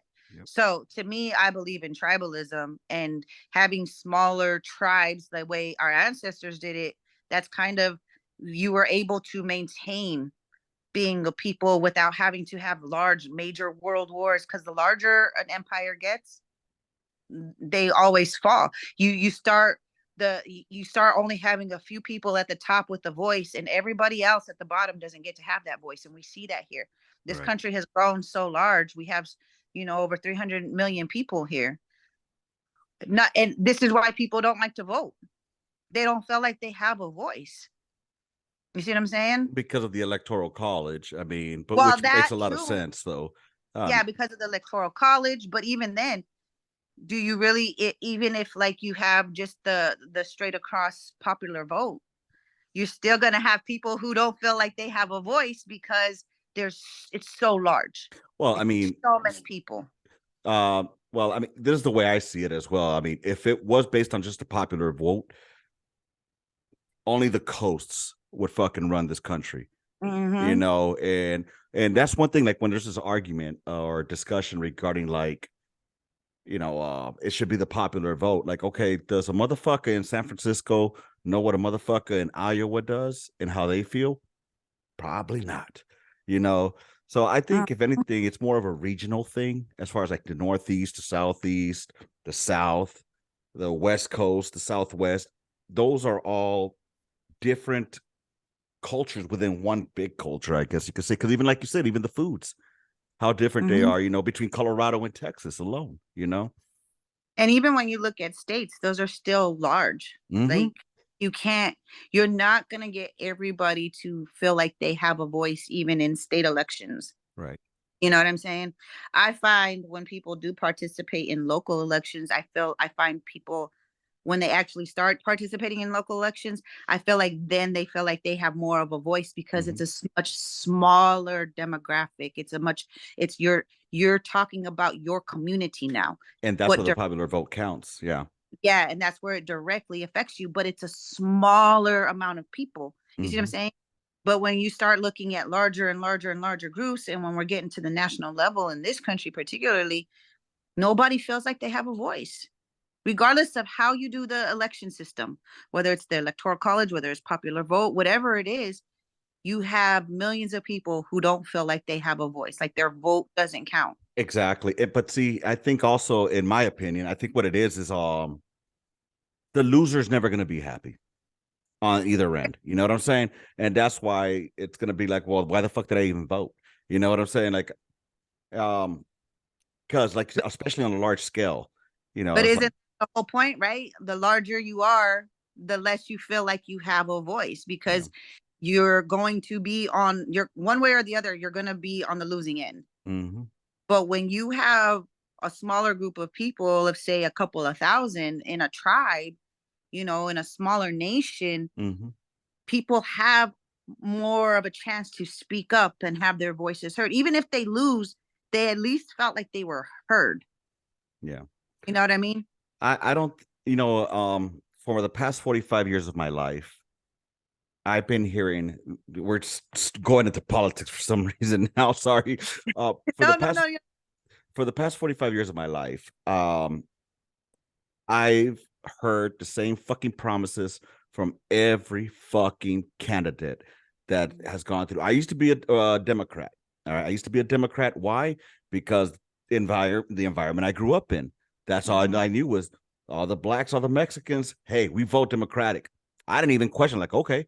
First time I went to go vote, they sent me a letter saying, this is who you're going to vote for. I said, okay. Went down the line, and as I got older and during the military and whatnot, and I saw there was more of a world outside than just LA, is when I started becoming a little more conservative. A little more conservative. Now, am I far right MAGA? No. Am I more along I like to identify myself in the middle. Again, I don't like to put myself in boxes. You know what I mean? Yeah. Because there's shit on the left I like, there's shit on the right I like. Yeah. I'm a realist. That's what I am. I'm a real motherfucker. Whatever you do with your life, cool. Don't fuck with me if it doesn't interfere with me. I don't give a fuck. Do you, boo boo? But the moment you start, your life starts affecting my life. That's when I'll have issues. So, and and that's the thing. You have two party systems, which is shitty. And so most people, like you said, like even me, there's like before the conservatives went really crazy, there were conservatives that I actually agreed with, that I believed in some of their policies. I'm one who is not about big government. Again, I believe in tribalism, so obviously I'm not about so, and keep your government off of my body, off of my family, out of my house, things like that. And so there are things that I do agree with on a certain aspect. And then same with on the left side. So like I typically fall in the middle, but at the end of the day, like that goes back to growing too big, because now you have to pick and choose which side, and you don't like either. And and that's where it goes. Melinda, you're saying what I say too. The left wing and the right wing, they're both wings of the same bird that's taking a giant shit on us. You know what I'm saying? That's honestly what they are. I only have 1 minute left. God damn, I wish I could continue with this, but it is getting late. Would you be able to come back to us and sit down another time with us, if ever in the future? Yeah, anytime. Let me Oh know. my God, dude. I have enjoyed this conversation. Unless you want to go a little bit more, it's up to you. I'm not gonna.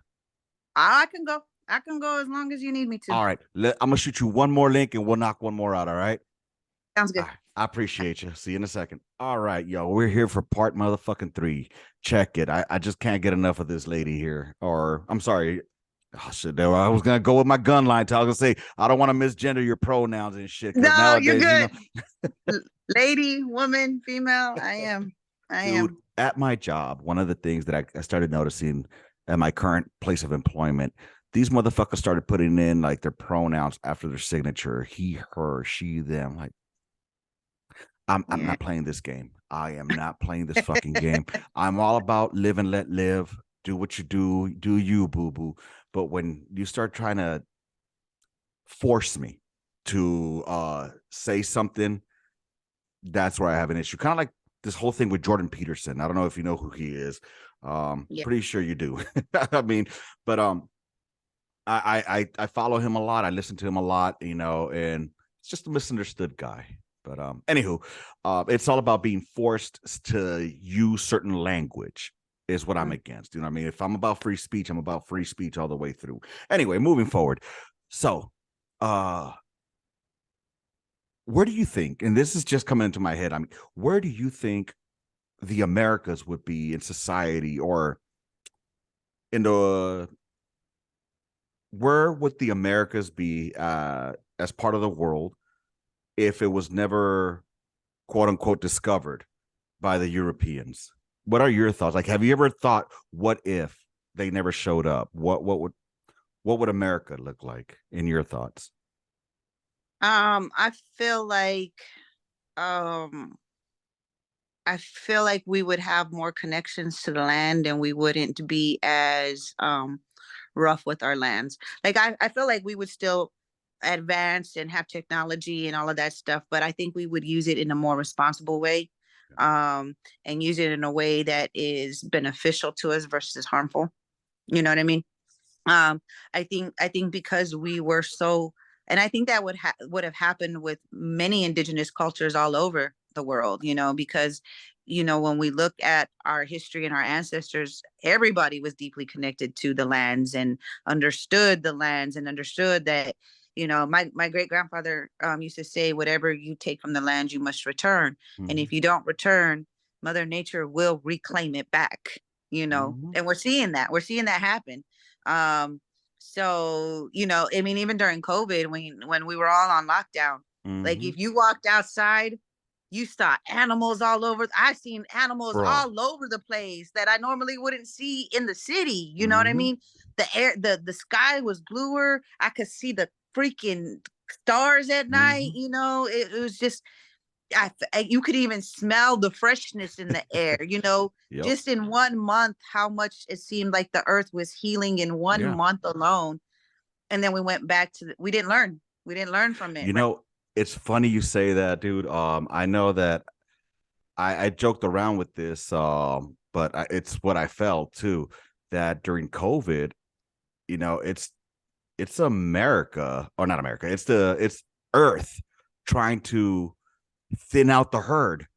You know, Mm-hmm. 7 billion, 8 billion people. It's a bit too much. So It, why are these forest fires happening? To thin out the fucking herd. You know, why mm-hmm. are these diseases coming out? To get rid of the weak. You know, I hate to say it like that, but unfortunately, It's natural selection. It's what's supposed to happen. It's the life cycle. yep. It's And exactly what is supposed to happen. And it does sound kind of cruel sometimes, but at the end of the day, I mean, we are our own worst enemy. You know, human beings, facts. we will destroy ourselves faster than the earth will destroy us, honestly. But I think when it comes to that, when you look at what technology has done and the misuse of technology, we went from being a people of across the planet of like 1 billion across the entire planet Mhm. to all of a sudden, like if you look at the line of the population growth, it literally is like this, barely goes up, barely, and then all of a sudden it shoots straight up. And that happened, like, I'm sure, like in the 20th century, sometime like around the 40s, 50s. No, it was happening before. It was around I believe around mm, around the turn of the century, around the first AD, like around that time. Ah, you Yeah. know, let me ask you. Here's my fucking conspiracy theory type shit now. Question for you.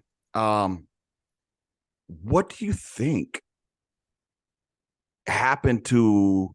Because okay, a lot of motherfuckers like to think that the Indians that were here prior to pre-Columbus were savages, but Mm-hmm. we all know that, for example, in I don't know about here in the northern part of America, but if you go down Mexico down south ways, Mm-hmm. these motherfuckers were intelligent motherfucking beings. These temples, not pyramids, these temples were Mm-hmm. used for ceremonies as well as astrology.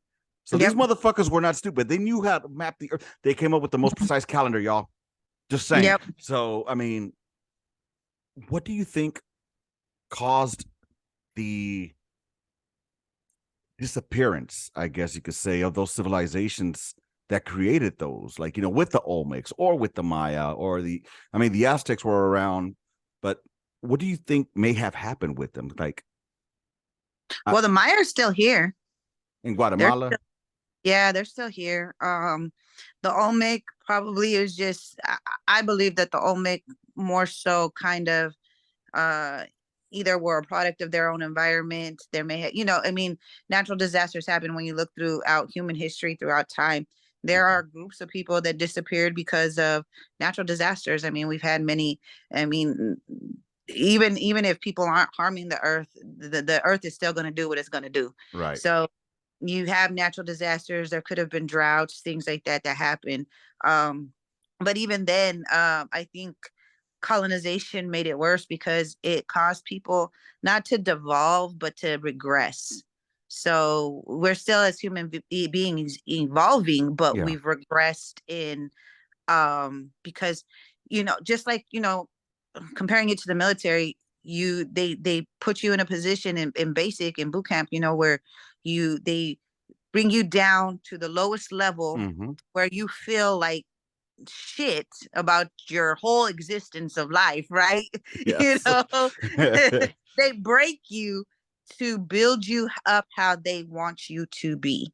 Right. And that in itself can cause a regression to people when it comes to their ways of life and how they were already progressing, because now you've broken them down through slavery, through rape, through beatings and abuse and all of that stuff. So now you've brought these people down to a level where they feel dehumanized. And so now you have to build yourself back up as a human being. Okay. And even when you look at just mental health illness, those of us that suffer PTSD and things like that, that takes a while to work through and get through. And that's with help. That's with Right. therapy. That's with all of that. If you never get the help or you never get the therapy, then you don't continue to progress. You stay stuck. And Right. then when you're talking about generations of trauma, that we have stayed stuck because that trauma has never been worked through. And we have to take it upon ourselves to work through that trauma and break those generational, because whether people want to believe it or not, that trauma is embedded into our DNA. Our ancestors trauma is embedded into our DNA. Your stress, traumatic events, that alters your DNA. And these are small mutations that happen, and then those mutations get passed down to your offspring, and it continues and it continues and it continues. And this is why it's so hard for a lot of people to kind of get out of their ways and stuff like that too. So when you have alterations to your DNA from where we were strong warriors to now we're like barely struggling to figure out how to fight a government, where we would fuck shit up in the past. Now we're Yeah. like, what do we do? We're sitting in this like, I don't know what to do. And if we go after the government, and it's like all that shit. It's like it's not, like I said, it's not devolving. It's just a regression that we have to grow out of. And it's gonna take time, because you're talking about hundreds of years of people being oppressed and harmed and abused and enslaved. It's going to take almost double or triple that to get out of that regression. And so everybody has to take it upon themselves to work on their own issues, their own shit, to kind of, at least within your own family, break those generational curses and traumas. Yeah, because I was gonna say, like, shit, by that time, everybody's just be a fucking Filipino. We're all just gonna look like one fucking race by then. You know what I'm saying? Shit. Uh dude, it's just, to me, it trips me out. I thought you were gonna say we was Kangs. When I heard you saying where you were going with that, I was like, oh God, please don't say it. Please don't say it. Because No, when they start saying we was kings and queens, I'm thinking like, so bro, no, you weren't. no. Now you were given away by kings and queens. Because I Exactly. think that's one of the misconceptions as well, that they think that, the Europeans got to Africa and were like, yeah, we're gonna go ahead and, just hunt them down, pick them up. These motherfuckers were, at least my understanding of it, they were already captured by other motherfuckers and were like, hey, we'll trade you this for that. Some Now of them was were, yeah. yeah, There were now tribes that participated in that shit in Africa. Yeah. so what I'm saying is, like, it's not like I'm not saying or justifying it. It was just the I way of mean, the even we times did back it. then, you know. Yeah. But the way I think about it too is like, okay, the Europeans pre their fucking awakening, when they wanted to go and conquer shit like the Vikings did and all that. I mean, all of us as humans and our human nature has been to pretty much fucking go out and explore and take what we can. You know Mm-hmm. what I mean? And it happened even in the pre-colonial times or pre-Columbus times. I'm sure it Yeah. did. I was reading this book that there were some certain tribes that they were cool with other tribes, but there were other tribes that were just not cool with them at all. Yeah. And Oh yeah, so we definitely had tribal wars, and I mean the Aztecs weren't, exactly very nice people. You know what I mean? not at they were all. they were pretty oppressive. Um and things like that as well, which is why these smaller tribes were Cortez was able to turn these smaller tribes against the Aztecs Right. to help him fight against them. If it wasn't for that, you wouldn't have the conquistadors wouldn't have been able to beat the Aztecs. So Oh shit! I Look mean, at the that's Comanche out here. I heard those yeah, motherfuckers were no joke. You know what I mean? yeah. Like, whew. They were the Comanche and the Apache. I mean, I think someone was telling me, I haven't looked into it, but somebody was telling me that even the military has studied their tactics No as well. shit, Yeah. dude. So, but I mean, of course, human nature is human nature, and you will always have a hierarchy in human nature. I mean, that's nature in general. Right. In wolf packs, lions. I mean, everybody. There's always going to be a hierarchy. There's always going to be this quest to, because it whether we like it or not, a hierarchy controls the chaos. If everybody just willy nilly did whatever the fuck we wanted, we would be in full out. Anarchy. Yeah, the purge. Yeah. Anarchy. All that. Oh God. So I mean, how one and even in the military, how one leads is how your people succeed. So if you're leading in a dictatorship way, your people are going to be oppressed and they're not going to thrive and succeed. If you're leading in a more in a way that where you know when to shut the fuck up and let people who know what they're doing take charge when they're needed, and then step in when when now it's your turn again. Like, leadership to me is, it's not always just one person, it's multiple people together working as a unit, and that's how we're supposed to be. That's how the military for the Yep. most part has taught us to be. But at the same time, a lot of people don't get that. Studying different leadership styles and things like that, you can make the shit work if you really wanted to, but greed and power, ego, all of that is naturally embedded into us. So you're always going to get the assholes and the Yeah. psychos and the crazies and the you're going to get that shit. It's never going to go away. do That's you human. do you think here in North America, at least in the United States, um, do you think that there'll ever be a point in time where we'll just see ourselves as one? I mean, we're supposed to be pluribus unum, but out of many, one. But do you think there will ever be a time that that happens? Nah, I don't You think think. we'll collapse before that happens? Oh yeah, most definitely. We're too big. And the other thing too is, like, I said it in one of my videos the other day. This whole we're one human race shit. I Mm-hmm. can't stand that, because it's, to me, it's like, it makes us all seem like we are one people when we're not, and it takes away. This is why people are having these identity crises, because they don't know their cultures, they don't know their histories, they don't know. We're different, and it's okay to be different. I don't Yes. know why people want to push us being all one, because we're not. Like, even like you were saying, I don't like to put myself in a box, Mm-hmm. because you will check multiple fucking boxes. You know what I mean? Yeah. So how can you put yourself into one box when you encompass many different things as a human being, as one person? You are multiple things, and we pride ourselves on being unique individuals, then push this whole we're all one. Like, Right. it to me, it's an oxymoron. It doesn't make sense to me, like, logically at all. And we think too differently. I mean, even in this conversation, me and you may not always fully Mm-hmm. agree, but we're going to have different ideologies and viewpoints, and that's the beauty of humans, is that we can have civil discourse if Right. we choose to, and get different perspectives. Maybe sit back and look at the conversation later and be like, okay, yeah, I see where he was coming from. I may not have agreed with him now, but at least I see where he's coming from. Right. I understand you now. And now that we have an understanding of each other, now we can work on a solution to something, right? Yep. And I think one of the biggest problems with just being human is that there's always that. How can I say this?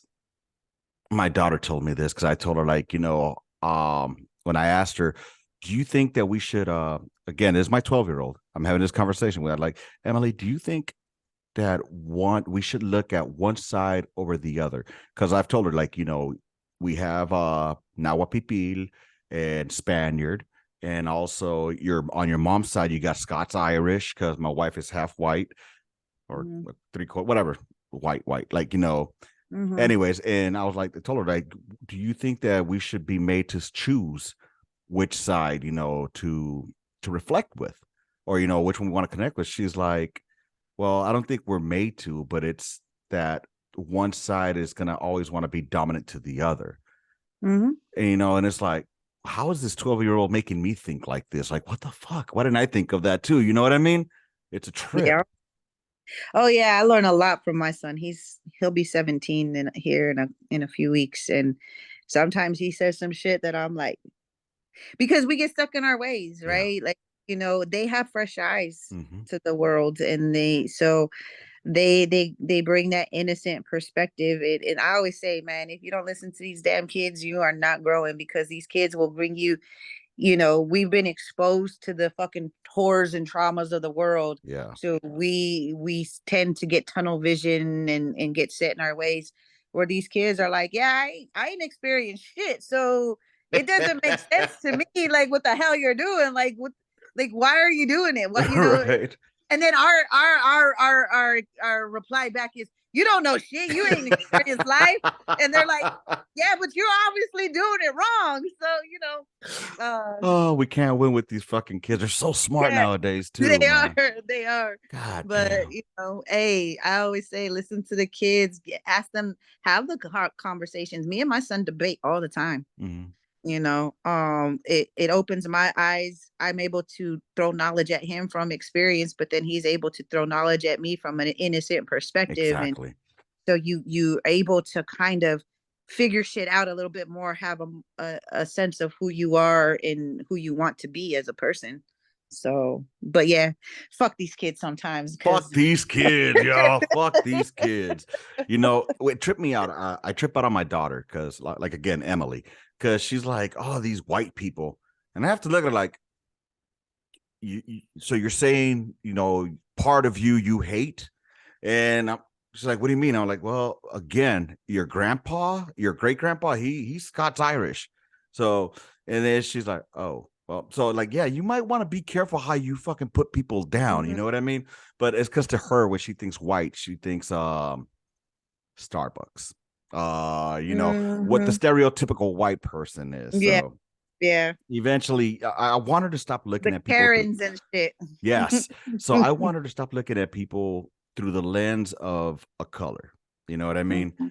And that's one thing I can't stand when people say I don't see color. Yes, you fucking do. I see color every Yeah. motherfucking day. I don't see you as what that color stereotype is, but I do see you as a color. Like, Yeah.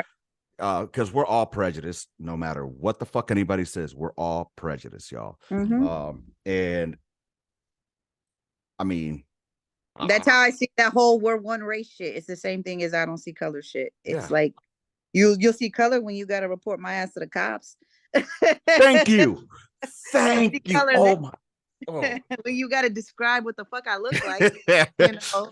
You'll say what my color is. But Mhm. I think it's I think we've gotten so used to it. But you do, here in the United States, you do have a lot of white people that is their full identity. They have Right. identified with that racial identity versus their cultures. A See, lot of them gave up their cultures willingly. All of us, a lot of us got our culture stolen. They gave their shit up willingly to assimilate. and so for example, now that we brought this one up, god damn, this is gonna go longer than I thought. So let me ask you, like, when people say white people, what exactly are we considering white though? Like, because we have like the white people from England, and then you have the Mm-hmm. white people from Spain. You got white people from Italy, which I don't really consider them white, or the Jews, which I don't consider them white either. So, like, where Mm-hmm. exactly are we talking about as white when we say white people? I typically say white Europeans, Okay. and that's what I typically say. Because a lot of them are descendants from the Europeans. But then, Mhm. if I'm talking about like Latinos, I'll say white Latinos. I'll say white Mexicans. Okay. I'll say, if I'm talking about a specific group, I'm like, yo, if you're and if you're pushing that colonized mindset and that white supremacy ideology shit, and you pass Mhm. where you walk around in the real world and people look at you and they see, not a shade darker than a paper bag, then yeah, you are, and that's not my fault that you guys labeled yourselves that shit. You Right. get mad at your ancestors for doing that shit. You know what I mean? But at the end of the day, like, to me, it's like, you seen it on my page. I get called every fucking, I'm white, I'm black, I'm, Hmm. You're like, anti-black, and I'm and they don't know I'm shit every about you. ethnicity, but who I say the fuck I am. I'm like, no, I'm an indigenous person. Like, no, you are Ethiopian, you are Asian, you are Mongolian. I'm everything else but what I say I am. So to me, nobody can take my identity. But if you're willingly wanting, if you automatically identify as the one thing that you don't want to be, that's kind of on you. You know what I mean? So if you're saying I don't, white is and I see why people say this all the time. That's a racial construct. We are not white. We are not a color, and I get it. But yet you identify that way still. When you check off that census marker, when people ask you what's your ethnicity, do you say you're Scottish? Do you say you're Right. Irish? Do you say you're German? Or do you say I'm white? Because that's the nationality, though, right? Versus a race. Well, I mean, a lot of well, you have nationality, but within the nationality is just your citizenship. Right. So you can still have different ethnic groups that they're like, even like with like for example with Mexico, right? Mexico is a nationality, Right. but here north of the border, it's an ethnicity. You see what Yes. I'm saying? Yes. Yes. So Good point. Good point. south of the border may not be an ethnicity, but north of the border it is. So a lot of nationalities and ethnicities are kind of synonymous with each other depending on where you live. Can you just define like the difference between ethnicity and nationality? So nationality would be where you hold citizenship, whatever nation or country you hold citizenship in. Okay. Um, your ethnicity is your culture. Okay. It's a region within, a group of people within a region that share the same, religious practices, food, language, traditions, customs. All of that kind of encompasses your culture, right? It's you know even when you look at different cultures like military culture, right? Mm-hmm. Mm-hmm. You'll there's certain things that show that you are part of a military culture. So when you look at like Mexicans, there are certain things. It's most Mexicans are Christians. Most Right. Mexicans, the food we eat is pretty similar, maybe slightly different depending on Right. region, but it's we all know what a fucking enchilada is, or a Right. tamale, or we all know these things. So menudo, all of this shit, right? So Right. like even when we're talking about even traditions and customs, even Mm-hmm. though it's a mix of Spanish and indigenous shit, like it's That's still what I was going to ask next. it encompasses what we have been for multiple generations. So That was that's going to what be my makes next. it slightly different from pure Spanish Right. and pure indigenous, Right. because we've had that mix of culture. That mix. And see, and that was going to Mhm. be my next question. Like for that's where my I guess my I'm still trying to find my identity, that because I'm not 100%. I don't even know what percentage I have. Obviously, it's there, Mhm. from both sides. But and then to go into that whole, what do y'all call that, quantum or Blood whatever? quantum shit. Yeah. Yeah. Uh, I don't even know how that shit works, but I know it's there. But the only thing that I know of is what I was brought up with, which is just what our mestizo-ness is, which is that, like you said, everything intertwined into one. Mhm. So does that make that a culture or an ethnicity, since it's a mix? I mean, yeah, it could be considered an ethnicity. The way the Spanish made it, when they made it into a racial That was category, for a but cast, yeah. yeah, for the cast. But yeah, it would be a culture that I like north of the border. We didn't really say mestizo. We Right, use Mexican. right. But south of the Trust border, me, I again, know.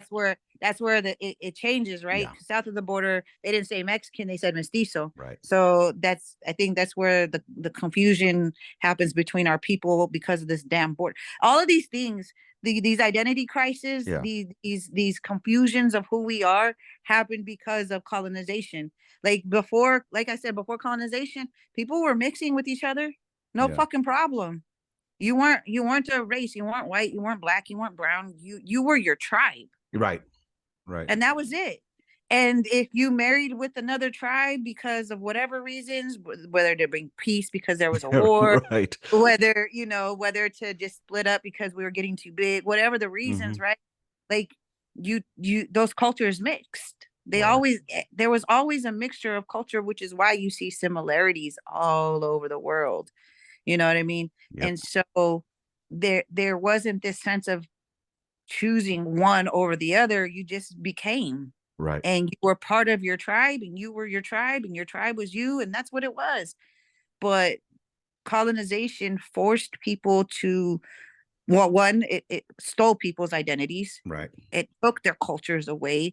They lost who the hell they were. They didn't, and so you had that. And then on top of it, then especially with the Spaniards, they were so into mixing that it caused confusion, and then saying, oh, now you have to take on our culture. Mm-hmm.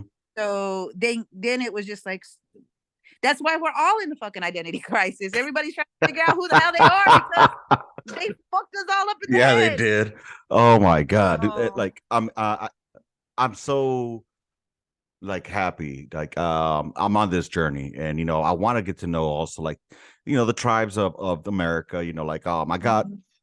like, I'm going up to South Dakota here for the 4th of July.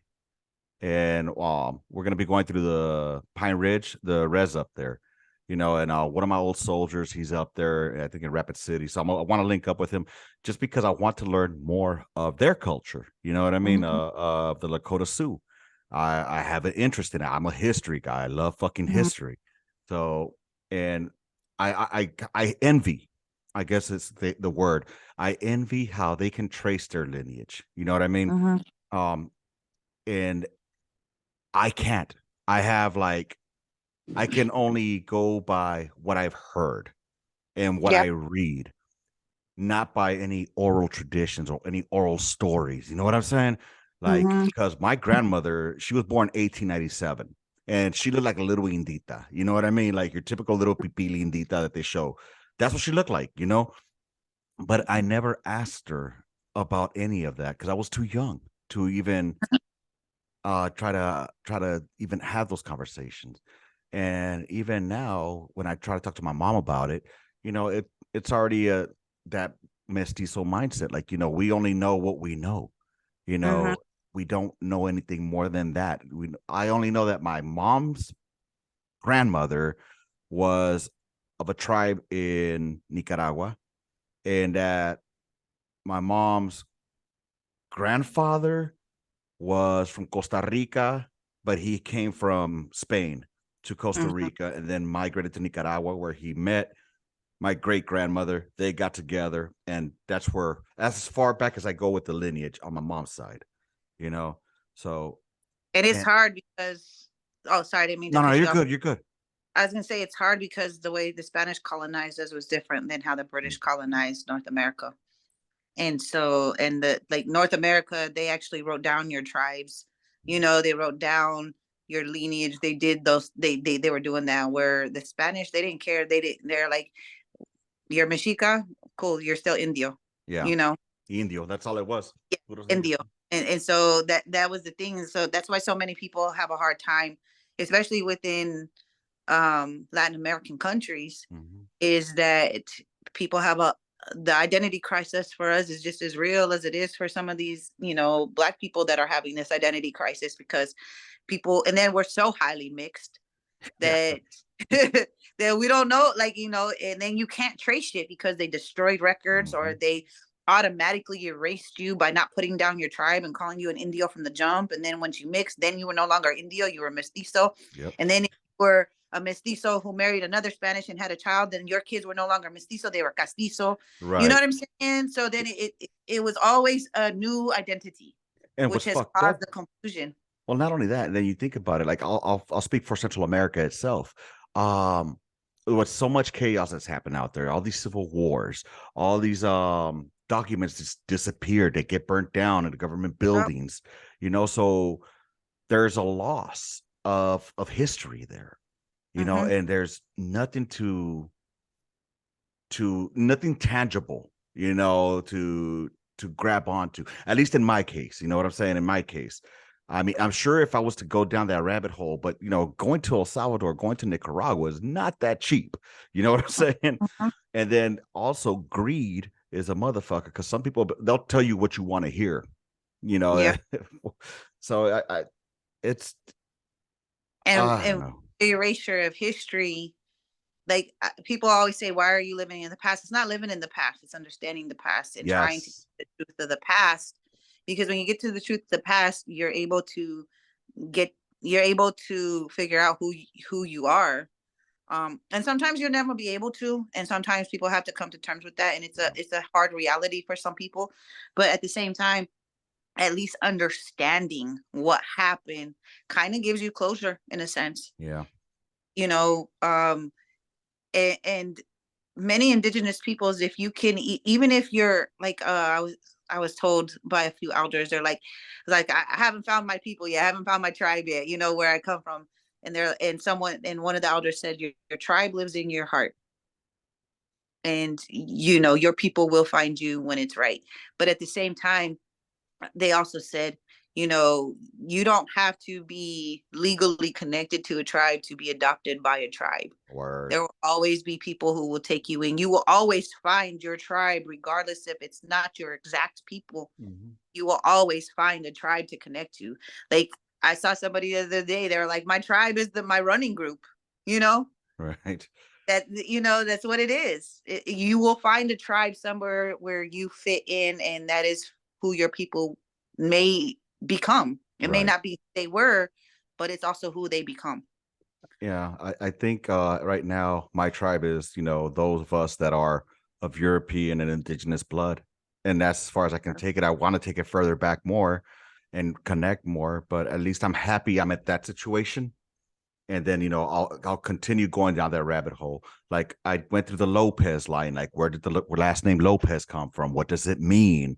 You know, and it turns out it means of wolf. You know, it comes from the Latin and Portuguese. Que no sé qué, no sé cuándo. But and then so the same thing. I want to know how far back I can take it, and I have to go back to El Salvador eventually to fucking find out more about the Beatles in my dad's fucking pueblo, because they don't have a lot there.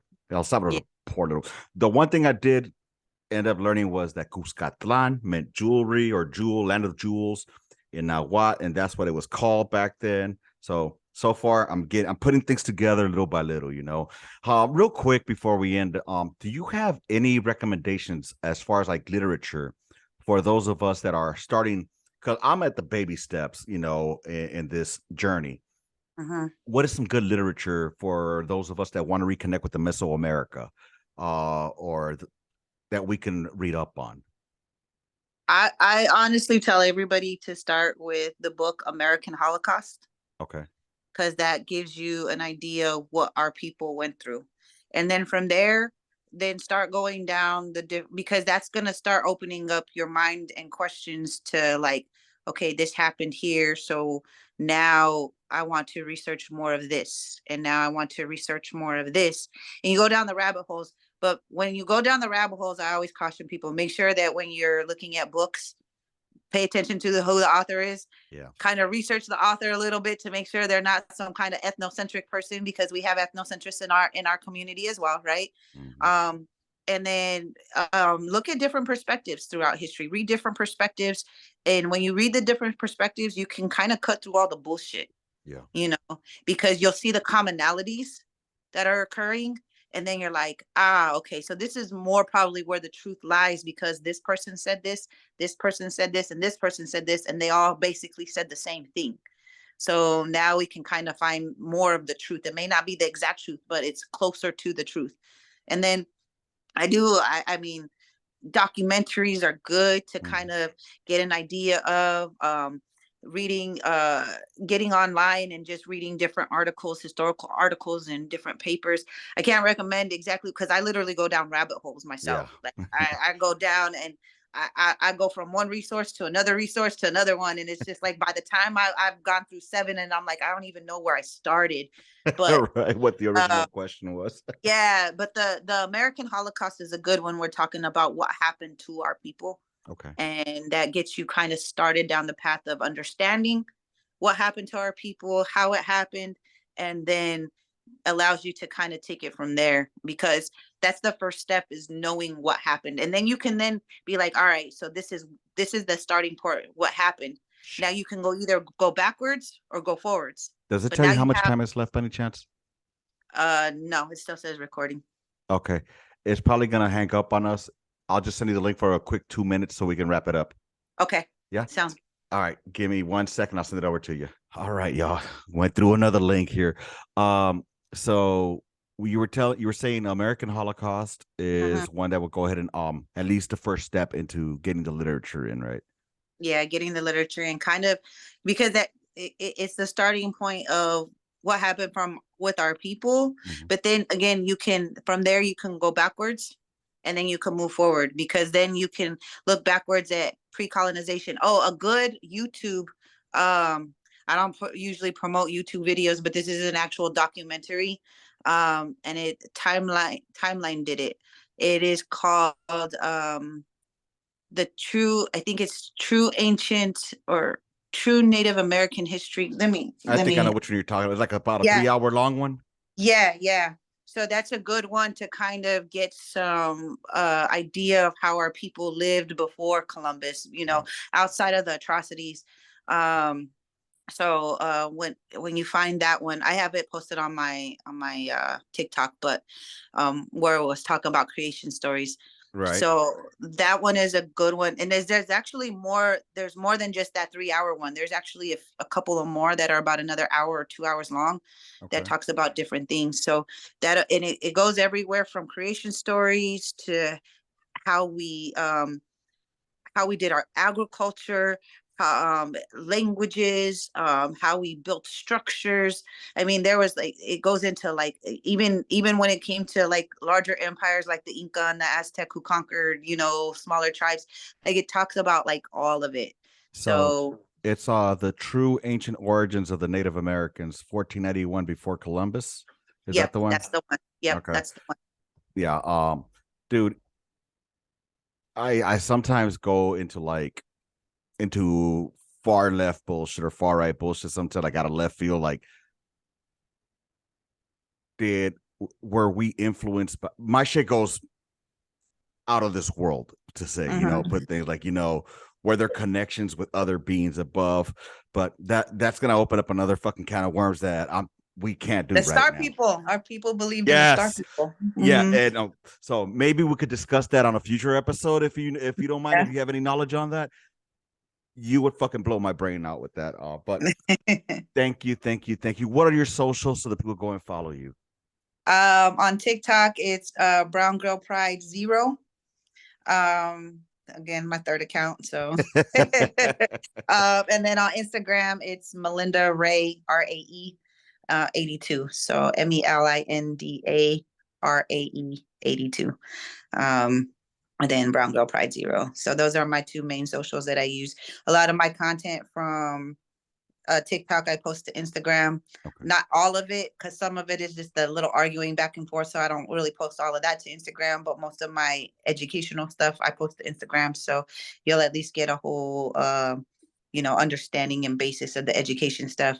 You don't have to, if you want to see the drama on my TikTok, go to Oh yeah, TikTok. and it's good fucking drama, y'all. I mean, it's on the Gunline approved. All right, that is some good shit, and I love it. And the only thing that sucks about that is that motherfuckers, they just they start insulting each other, and that's where you want to lose me quick. Just start with the insults.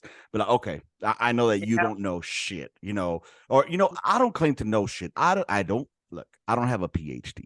I have a GED and a DD 214. That's all I got behind my name. All right. Yeah. So with that, I talk what I believe and what I feel. And if somebody's gonna fucking hit me up with facts, cool, hit me up. I do some due diligence. Sometimes I'll do research, but most of the time I just go to talk shit. Especially Yeah. when because it's been happening since I was a kid.